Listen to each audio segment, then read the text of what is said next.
আমি জুবিন গাৰ্গৰ মই আজি আৰু আপোনালোকক দুৰ্ঘটনা বুলি কোৱা নাই জুবিন গাৰ্গৰ হত্যাকাণ্ডৰ চাৰ্জশিট আমি 17 ডিসেম্বৰৰ আগতে দিব লাগে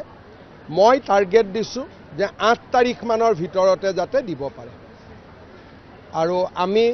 সকলো ফালৰ পৰা এতিয়া প্ৰস্তুত বিদেশত যদি কিবা ঘটনা হয়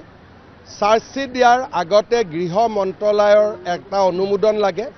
কালি মই গৃহমন্ত্ৰী অমিত শাহ ডাঙৰীয়াকো সাক্ষাৎ কৰি আহিছো যাতে আমি অনুমোদনটো সোনকালে পাব পাৰো গতিকে মই ভাবো যে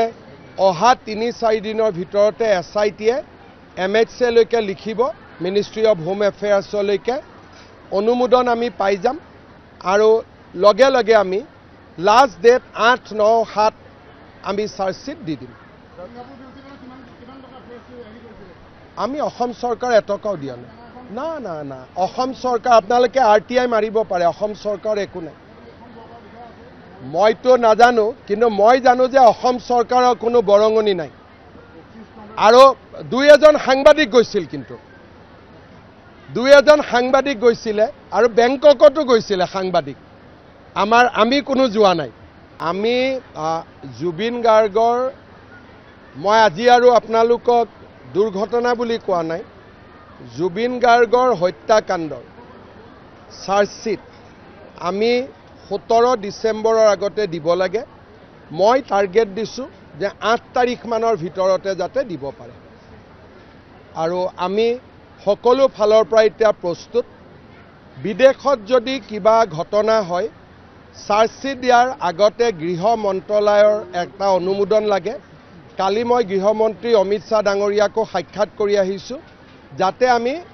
অনুমোদনটো সোনকালে পাব পাৰো গতিকে মই ভাবো যে অহা 3-4 দিনৰ ভিতৰতে এছআইটিয়ে এমএচএ লৈকে লিখিব মিনিষ্ট্ৰী অফ হোম এফেয়াৰ্ছ লৈকে অনুমোদন আমি পাই যাম আৰু লগে লগে আমি লাষ্ট ডেট 8-9-7 আমি চাৰ্জশিট দি দিম আমি অসম চৰকাৰ এটকাও দিয়া নাই না না না অসম চৰকাৰ আপোনালোকে আৰটিআই মাৰিব পাৰে অসম চৰকাৰ একো নাই